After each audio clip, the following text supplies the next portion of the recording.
Biology class 12 chapter 6 वंशागतिका आणविक आधार के अंतर्गत पार्ट 6 लेकर के आए हैं। इसके पहले पार्ट 5 अपलोड हो चुके हैं। अगर आप लोग वीडियो नहीं देखे हैं तो चैनल पर जाकर के देख सकते हैं। और आपको बता दें कि इसके पहले के जो चैप्टर हैं यानी 1 से लेकर 5 तक प्लेलिस्ट से आप जाकर के देख सकते हैं, जिसमें मैंने एक एक टॉपिक को पूरी अच्छी तरह से चित्रों के माध्यम से समझाया हुआ है। आज का टॉपिक है डीएनए पैकेजिंग अथवा न्यूक्लियोसोम की परिकल्पना। तो चलिए चित्रों के माध्यम से इसको समझा देते हैं। सबसे पहले जानते हैं कि डीएनए पैकेजिंग क्या होती है। तो देखिए परिभाषा क्या है इसकी, संघनन द्वारा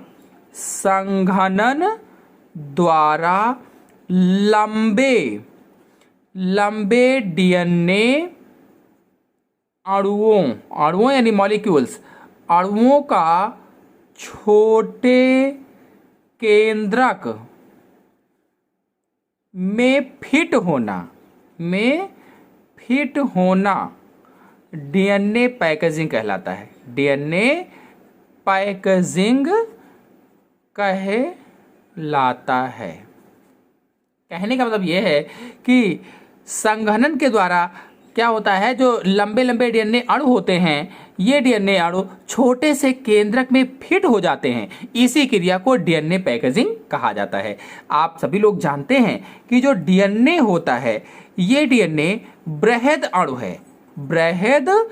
अणु होता है, बहुत बड़ा अणु होता है। आपको बता दें कि जैसे ये मनुष्य की कोशिका है तो मनुष्य की प्रत्येक कोशिका में 46 गुणसूत्र होते हैं। मनुष्य की हर एक कोशिका में 46 गुणसूत्र होते हैं। यानी कहने का मतलब यह है कि 46 डीएनए अणु होते हैं। ये भी हम कह सकते हैं, चाहे 46 गुणसूत्र कहो चाहे 46 डीएनए अणु कहो, होते हैं। और इनकी औसत लंबाई अगर बात की जाए, औसत लंबाई की बात की जाए तो 1.5 से 8.4 सेंटीमीटर तक होती है। 1.5 से लेकर के 8.4 सेंटीमीटर तक इनकी औसत लंबाई होती है। अगर कुल लंबाई देखी जाए तो कुल लंबाई लगभग में 2 मीटर होती है। अगर कुल लंबाई देखी जाएगी तो लगभग में 2 मीटर कुल लंबाई होती है। और यह जो लंबाई है 2 मीटर की, यह केंद्रक की लंबाई व चौड़ाई से बहुत अधिक है। अगर यहाँ एक कोशिका बनाई जाए, ये केंद्रक बनाया जाए, ये क्या है, केंद्रक है, तो ये जो 2 मीटर की लंबाई है ये केंद्रक की लंबाई से भी और चौड़ाई से भी बहुत ज्यादा अधिक है, बहुत ज्यादा अधिक है। जैसे ये केंद्रक है तो मान लीजिए केंद्रक की लंबाई 4 माइक्रोन है। लगभग में केंद्रक की लंबाई 4 से 10 माइक्रोन के बीच में होती है। अक्सर करके केंद्रक की लंबाई 4 माइक्रोन से 10 माइक्रोन के बीच में होती है। लेकिन देखिए यहाँ इसकी लंबाई 2 मीटर है। तो ये किस तरह से इसमें फिट हो जाता है, किस तरह से, उसी फिटिंग की क्रिया को, उसी मैकेनिज्म को ही डीएनए पैकेजिंग कहा जाता है। यानी जिस प्रकार से हम बहुत सारे कपड़ों को एक सूटकेस में बंद कर लेते हैं, सूटकेस में पैक कर लेते हैं, उसी प्रकार से डीएनए पैकेजिंग भी, डीएनए बहुत बड़े बड़े होते हैं, बहुत लंबे होते हैं, बृहद अणु होता है, और किस तरह से एक छोटे से केंद्रक में आ जाता है, इसी क्रिया को आज हम लोग समझेंगे। तो चलिए डीएनए पैकेजिंग या न्यूक्लियोसोम की परिकल्पना और डिटेल से समझा देते हैं। तो न्यूक्लियोसोम की संरचना पहले समझा देते हैं, इसके बाद डीएनए की पैकेजिंग कैसे होती है उस पूरे मैकेनिज्म को आपको समझाएंगे। तो न्यूक्लियोसोम की संरचना पहले जान लेते हैं। देखिए ये एक न्यूक्लियोसोम मैंने यहाँ पर बनाया हुआ है। आपको बता दें एक वैज्ञानिक थे ब्रैडबरी, इन्होंने सन 1981 में न्यूक्लियोसोम की संरचना प्रस्तुत की थी। ब्रैडबरी ने सन 1981 में न्यूक्लियोसोम की संरचना प्रस्तुत की थी, इसका विस्तार किया था कह लीजिए। आपको बता दें कि एक न्यूक्लियोसोम यहाँ पर बनाया गया है और ये एक बिंबाकार होता है। कैसा होता है ये? बिंबाकार होता है। एक न्यूक्लियोसोम या प्रत्येक न्यूक्लियोसोम जो कण होते हैं ये बिंब के आकार के होते हैं। बिंबाकार का मतलब होता है डिस्क शेप होते हैं, डिस्क शेप्ड होते हैं। और इनका व्यास अगर देखा जाए तो इनका व्यास, न्यूक्लियोसोम का व्यास 11 nm तक होता है। 11 nm का मतलब ये होता है कि 110 एंगस्ट्रॉम, चाहे आप 110 एंगस्ट्रॉम कहें चाहे 11 nm कहें, ये न्यूक्लियोसोम का व्यास होता है। और अगर इसकी लंबाई की बात की जाएगी तो इसकी लंबाई 6 nm होती है, 6 नैनोमीटर। 6 nm का मतलब क्या है, 6 नैनोमीटर इसकी लंबाई होती है। आपको बता दें कि प्रत्येक न्यूक्लियोसोम में जो क्षारकीय प्रोटीन्स होते हैं, क्षारकीय जो प्रोटीन्स होते हैं, इन प्रोटीन्स के 8 अणुओं का बना क्रोड कण होता है। ये जो क्रोड कण आप पूरा देख रहे हो, ये क्षारकीय प्रोटीन से बना क्रोड कण है, या इसे ही क्या कहा जाता है, हिस्टोन ऑक्टामर भी कहा जाता है। इसे क्या कहते हैं, हिस्टोन ऑक्टामर भी कहा जाता है। चाहे इसे प्रोटीन अष्टक कहो, प्रोटीन अष्टक कहो, चाहे इसको प्रोटीन अष्टक कहो, चाहे हिस्टोन ऑक्टामर कहो, चाहे प्रोटीन क्रोड कण कहो, ये जो आप देख रहे हैं ये होता है। और इसी पर देखिए डीएनए लिपटा हुआ है। ये क्या है, डीएनए होता है। इसी प्रोटीन क्रोड कण पर या कोर पार्टिकल्स पर या हिस्टोन ऑक्टामर पर डीएनए लिपटा हुआ होता है। ये डीएनए लिपटा हुआ है। और ये जो आप देख रहे हो, ये वाला जो भाग आप देख रहे हो, ये H1 प्रोटीन होती है, H1 प्रोटीन होती है। एक अणु इसका होता है, न्यूक्लियोसोम को जोड़ने का कार्य करता है, ये लिंकर का कार्य करता है। जो H1 प्रोटीन है ये किसका कार्य करता है, लिंकर का कार्य करता है। एक न्यूक्लियोसोम से दूसरे न्यूक्लियोसोम को जोड़ने का कार्य करता है। जो बता दें, ये जो प्रोटीन क्रोड कण है, इसमें क्षारकीय प्रोटीन्स के 8 अणु होते हैं। 8 देखिए इस तरह से, 1 2 3 4 ऊपर होते हैं, और इसी के नीचे भी 4, इधर 2 आगे 2 पीछे इसी के ऊपर होते हैं, और ये ऐसे ही लिपटा रहता है इस तरह से। तो इसमें प्रोटीन के क्षारकीय प्रोटीन्स के 8 अणु पाए जाते हैं, 8 अणु होते हैं, और उन्हें हिस्टोन अष्टक कहा जाता है। क्योंकि 8 अणु हैं तो उन्हें क्या कहा जाता है, हिस्टोन अष्टक कहते हैं। तो उनकी अष्टगामी संरचना को देखा जाए तो देखिए ये इस तरह से होते हैं। इधर 2 डाइमर होते हैं, ये एक डाइमर ये है डाइमर, ये भी डाइमर होता है, और ये टेट्रामर होता है। ये डाइमर, ये डाइमर, ये टेट्रामर होता है। और ये जो डीएनए अणु इस पर लिपटा हुआ है, तो इसमें लगभग में 200 क्षार युग्म पाए जाते हैं। जो डीएनए अणु लिपटा हुआ है, इसमें लगभग में 200 क्षार युग्म होते हैं, या 200 क्षार युग्म पाए जाते हैं। इस तरह से जल्दी से संरचना मैंने आपको बता दी है। चलिए अब डीएनए की पैकेजिंग कैसे होती है, पैकेजिंग की प्रोसेस को समझा देते हैं। तो डीएनए पैकेजिंग कैसे होती है, इस प्रोसेस को इस चित्र के माध्यम से समझा देते हैं। डीएनए पैकेजिंग प्रोसेस को न्यूक्लियोसोम परिकल्पना भी कहा जाता है, न्यूक्लियोसोम परिकल्पना भी कहते हैं। आपको बता दें कि जो कार्नबर्ग थे, कार्नबर्ग तथा थॉमस ने न्यूक्लियोसोम परिकल्पना प्रस्तुत की थी। कार्नबर्ग और थॉमस ने न्यूक्लियोसोम परिकल्पना प्रस्तुत की थी, और इस परिकल्पना के अनुसार जो न्यूक्लियोसोम तंतु होते हैं, ये मोतियों की माला के समान होते हैं। इस परिकल्पना में इन्होंने क्या बताया था, कार्नबर्ग तथा थॉमस ने, कि जो न्यूक्लियो प्रोटीन होते हैं, न्यूक्लियो प्रोटीन तंतु, ये मोतियों की माला के समान होते हैं।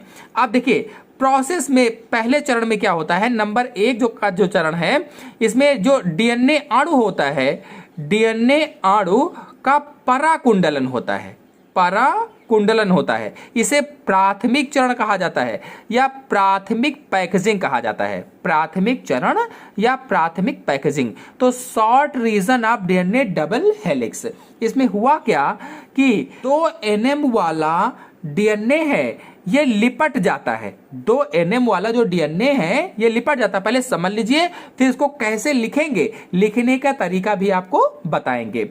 तो इसमें 2 NM वाला जो डीएनए है, इसी के लिपटने की क्रिया को ही प्राथमिक पैकेजिंग कहा जाता है, प्राथमिक पैकेजिंग कहते हैं। 2 NM वाले डीएनए अणु को लिपटने की क्रिया प्रथम चरण में 7 गुना संघनित हो जाता है, लगभग में ये 7 गुना संघनित हो जाता है। देखिए इस तरह से लिपट गया है। और प्राथमिक जो पैकेजिंग होती है, प्राथमिक पैकेजिंग के द्वारा जो क्रोमैटिन तंतु है ये 11 nm का हो जाता है, 11 nm का हो जाता है, यानी इसे 11 nm न्यूक्लियोप्रोटीन तंतु भी कहते हैं, 11 nm न्यूक्लियोप्रोटीन तंतु। द्वितीय चरण में न्यूक्लियोसोम जो बन गए हैं इनकी पैकेजिंग होती है। अब दूसरे चरण में क्या हुआ कि जो 11 nm वाले, ये 11 nm वाले क्रोमैटिन तंतु जो थे ये सर्पिल कुंडलित हो गए, स्पाइरल क्वाइलिंग हो गई इनकी, तथा न्यूक्लियोसोम जो पैकेजिंग थी ये 30 nm मोटाई वाला क्रोमैटिन तंतु बन जाता है, 30 nm मोटाई वाला क्रोमैटिन तंतु ये बन जाता है। और इसके प्रत्येक कुंडलन में देखिए 1 2 3 4 5 6, प्रत्येक कुंडलन में 6 न्यूक्लियोसोम होते हैं, प्रत्येक कुंडलन में इसके 6 न्यूक्लियोसोम होते हैं एक साथ, 1 2 3 4 5 6 इधर भी हैं, प्रत्येक कुंडलन में 6 न्यूक्लियोसोम होते हैं।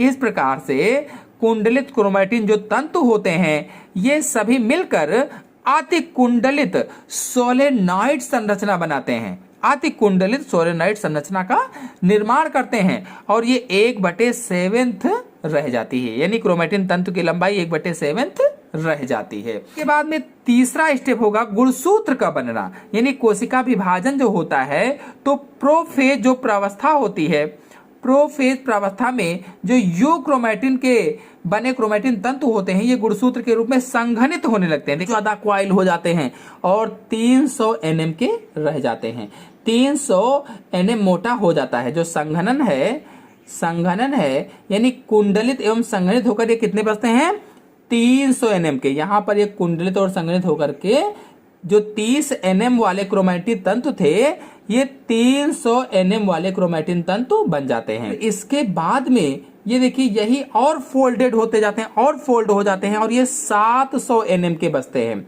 और फोल्ड होकर के अतिवलित होकर के कह लीजिए अतिवलित होकर के क्रोमैटिन तंतु क्रोमैटिड बना लेते हैं। ये क्रोमैटिड जैसे क्रोमैटिड होता है वैसे ही बना लेते हैं, इसके फोल्ड हो जाते हैं, चारों तरफ कुंडलित हो जाते हैं, ऐसे ऐसे घूम घूम करके ये मेटाफेज गुणसूत्र बनाते हैं। इस प्रकार से मेटाफेज में गुणसूत्र की जो मोटाई होती है वो 1400 nm हो जाती है। जब हायर क्वाइलिंग हो जाती है गुणसूत्र की जो मोटाई होती है ये मोटाई 1400 nm, 700 nm से 1400 nm हो जाती है, और इस तरह से यहाँ पर या करके डीएनए फिट हो जाता है।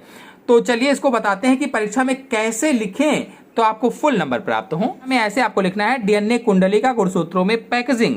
तो डीएनए अणु में 2 क्षार युग्मों के बीच की दूरी 0.34 nm होती है। यदि एक स्तनधारी कोशिका में डीएनए कुंडली की लंबाई 6.6 × 10⁹ क्षार युग्म वाली हो तो डीएनए की लंबाई लगभग में 2.2 मीटर के बराबर होगी। यह लंबाई केंद्रक की कुल लंबाई से बहुत अधिक है। इसी प्रकार ई कोलाई नामक बैक्टीरिया में डीएनए की लंबाई लगभग 1.36 nm होती है। अब यहाँ पर चित्र बना देना जो हमने अभी दिखाया था आपको, फिर लिखेंगे जो कि एक कोशिका में नहीं आ सकती है। इतने लंबे डीएनए बहुलक किस प्रकार इतने छोटे से केंद्रक में फिट हो जाते हैं, तो इसीलिए डीएनए पैकेजिंग होती है।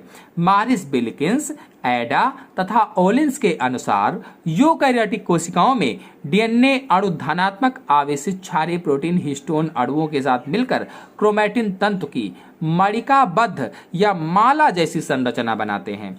ऑटेट ने सन 1975 में इन दाने जैसी दिखने वाली रचनाओं के लिए न्यूक्लियोसोम शब्द का प्रयोग किया था। इसके बाद कार्ल बक तथा थॉमसन ने सन 1974 में न्यूक्लियोसोम परिकल्पना प्रस्तुत की थी। परिकल्पना के अनुसार न्यूक्लियोसोम तंतु मोतियों की माला के समान होता है जिसमें न्यूक्लियोसोम लिंकर डीएनए होता है, जिसमें न्यूक्लियोसोम लिंकर द्वारा डीएनए से जुड़ा होता है। फिर मैंने डीएनए की संरचना समझाई तो उसको ऐसे लिखेंगे न्यूक्लियोसोम की संरचना। ब्रैडबरी ने सन 1981 में न्यूक्लियोसोम की संरचना का विस्तार से वर्णन किया जो निम्नलिखित है। प्रत्येक न्यूक्लियोसोम बिंबाकार कण के रूप में होता है जिसका व्यास 11 nm तथा लंबाई 6 nm होती है। प्रत्येक न्यूक्लियोसोम में क्षारीय प्रोटीन के 8 अणुओं का बना प्रोटीन क्रोड कण होता है। इसे प्रोटीन अष्टक कहते हैं। इस पर डीएनए अणु लिपटा होता है। क्रोड कण में क्षारीय प्रोटीन के 8 अणु होते हैं जिसे हिस्टोन अष्टक कहा जाता है। इनसे बने क्रोड कण में 2 डाइमर तथा 1 टेट्रामर होता है। टेट्रामर में H3 व H4 प्रोटीन के दोनों अणु क्रोड कण के बीच का भाग बनाते हैं। इसके दोनों ओर एक एक डाइमर स्थित होता है। प्रत्येक डाइमर में H2A तथा H2B का एक एक अणु होता है। डीएनए हेलिक्स प्रत्येक प्रोटीन क्रोड कण के चारों ओर लिपटा होता है, जो कि लगभग 200 क्षार युग्म का बना होता है। इसके लगभग 160 न्यूक्लियोटाइड हिस्टोन क्रोड कण के चारों ओर 2 चक्र कुंडलित रहते हैं। शेष न्यूक्लियोटाइड लिंकर डीएनए बनाता है। लिंकर डीएनए 2 निकटवर्ती न्यूक्लियोसोम को जोड़ता है। देखिए, इस तरह से न्यूक्लियोसोम का चित्र बना देंगे, जैसे मैंने चित्र बनाना बताया था, अभी आपको दिखाया था, समझाया था। के बाद में डीएनए पैकेजिंग के विभिन्न स्तर, यानी डीएनए पैकेजिंग कैसे की जाती है, तो देखिए इसका शॉर्ट ले लीजिए और इसी तरह से आपको लिखना होगा। मैंने बताया इसका शॉर्ट ले लीजिए, इसी तरह से आपको लिखना होगा। इधर इसका शॉर्ट आप ले सकते हैं, बिल्कुल इसी तरह से आपको लिखना होगा और यहां तक समाप्त हो जाएगा। फिर गुड, आशा है आपको पूरा वीडियो अच्छी तरह से समझ में आ गया होगा। समझ में आ गया हो तो वीडियो को लाइक और शेयर कीजिए। चैनल पहली बार चैनल को सब्सक्राइब भी कर लीजिए। धन्यवाद।